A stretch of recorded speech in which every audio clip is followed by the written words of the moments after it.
King Nebuchadnezzar and the Babylonians worshipped idols and false god. King Nebuchadnezzar made an image of gold that was 90 feet high and 9 feet wide, and it placed in the province of Babylon.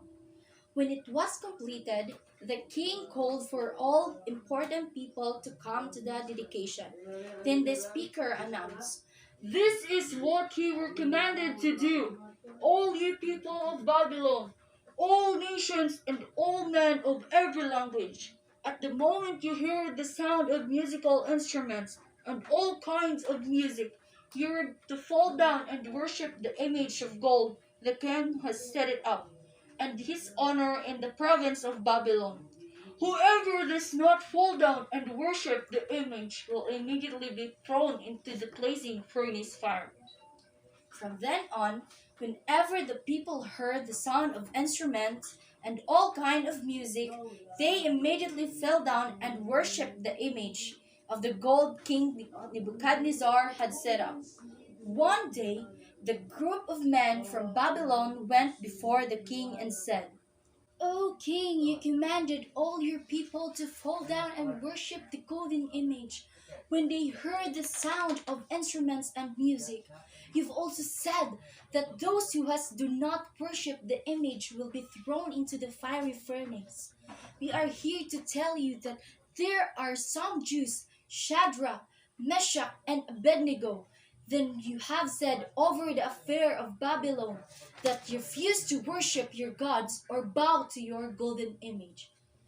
When the king heard this news, he became furious and had Shadrach, Meshach, and Abednego brought before him.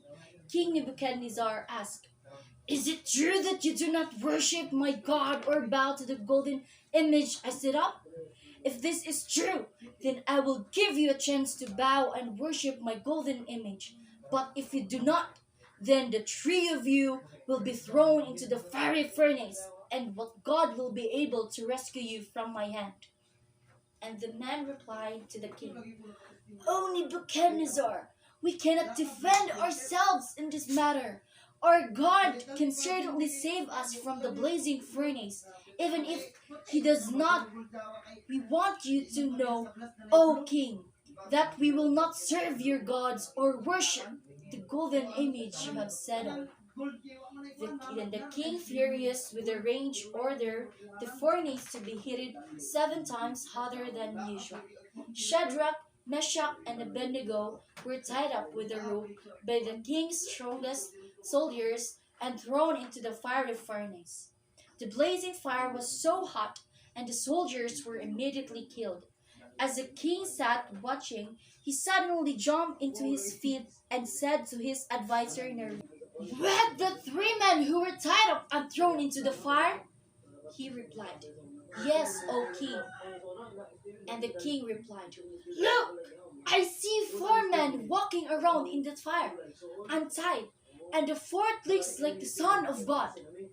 The king approached an opening of the blazing furnace and shouted, "Shadrach, Meshach, Abednego, the servants of the Most High God, come out and come before me."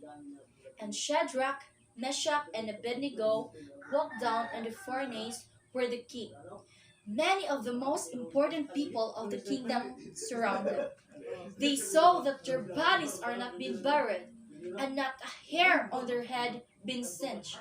Their roofs are not been scorched, and they don't even smell fire. King Nebuchadnezzar said, "Praise be to the God of Shadrach, Meshach, and Abednego, who sent his angel and rescued his servants from the fire. They trusted him and defied my command and willing to give up their lives rather than serve or worship my God, but their own.